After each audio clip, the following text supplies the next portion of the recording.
Hi friends, আজকে আমরা চলে এসেছি দ্য ওরিয়েন্টে। ইউনিভার্সিটি লাইফ শেষ হয়ে গেছে বেশ অনেক বছর। সময় বদলেছে, জীবনের ব্যস্ততা বেড়েছে।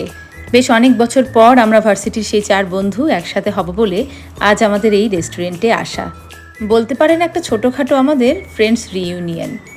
আর শুধু আমরা বন্ধুরাই নই, আমাদের সঙ্গে এসেছে আমাদের ছোট্ট ছোট্ট পৃথিবী, অর্থাৎ আমাদের বাচ্চারাও। আর একটা কথাই আছে না, বন্ধুরা কখনো বয়স মানে না, জাতমাত মানে না। তো আমার বন্ধুরাও খানিকটা তেমন।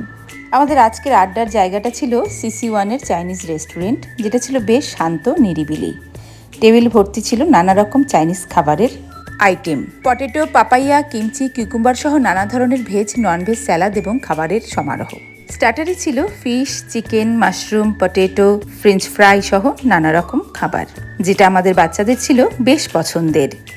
এরপর চলে এলো তিব্বতিয়ান মোমো। স্টার্টার পর্ব শেষ করে আমরা চললাম মেন কোর্সের দিকে। খাওয়া দাওয়া পর্ব যেমন চলছিল, তার সাথে সাথে চলছিল ননস্টপ গল্প, হাসি আর পুরনো দিনের স্মৃতি রোমন্থন। কে কার বাড়িতে কত গেছি, বা এই টিউশন থেকে ফেরার পথে কার বাড়িতে আমরা ঢুকে যেতাম, এই সব আর কি। খাবারের টেস্ট যথেষ্ট ভালোই ছিল, তবে আমরা খেতে খেতে যেমন গল্প আড্ডা করছিলাম মায়েরা, বাচ্চাদের নিয়ে একটু আমরা টেন্সড ছিলাম। অর্থাৎ তাদের মধ্যে ঠিকঠাক বন্ডিং হবে কি না, সেটা একটু আমাদের আলোচনার বিষয় ছিল। কিমচিটা বেশ ভালো লেগেছিল বলে আমি আরেকবার নিলাম, তবে পুডিংটা অতটা পছন্দসই হয়েছিল না। আর বাচ্চাদের কাছে সুইট চিপসগুলো বাঙালির গজা বলে একটু মনে হয়েছিল। যাই হোক, আমাদের খাওয়া দাওয়া পর্ব বেশ মিটল। তারপর আমরা সবাই মিলে একটুখানি ফটো সেশন করলাম স্মৃতিটাকে ধরে রাখার জন্য। আবার কবে দেখা হবে বা সবাই একসাথে হতে পারবো সেই ভাবনায়, কারণ সবাই একসাথে হওয়াটাও বেশ সময় সাপেক্ষ। এর মধ্যে দেখলাম বাচ্চারা তাদের নিজেদের মধ্যে বন্ধুত্ব পাতিয়ে ফেলেছে। কেউ ছিল কলেজে পড়তে যাবে, কেউ ছিল কিন্ডারগার্টেনের, আবার কেউ হাই স্কুলের।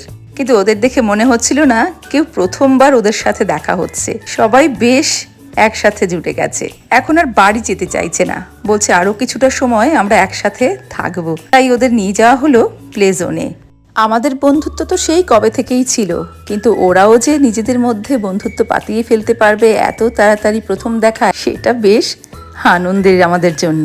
আর এই যে একজন, যিনি এবার নাকি কলেজে যাবেন, তিনি কখনো 7-এর বাচ্চার সাথে খেলছে, কখনো 5 বছরের বাচ্চার সাথে বল কুড়োচ্ছে। দেখে বেশ ভালোই লাগে জানেন তো।